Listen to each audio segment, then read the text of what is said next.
Hello বন্ধুরা, তোমরা সবাই কেমন আছো? আশা করছি তোমরা সবাই ভালো আছো। আমিও ভালো আছি। তো তোমরা সবাই দেখছো আমার নতুন একটা ভিডিও।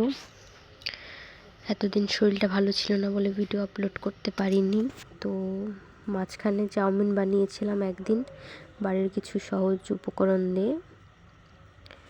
বাড়ি মানে সবসময় যে সমস্ত জিনিস থাকে সেই সমস্ত জিনিস দিয়ে বানিয়েছিলাম চাউমিনটা বাড়ি বসে।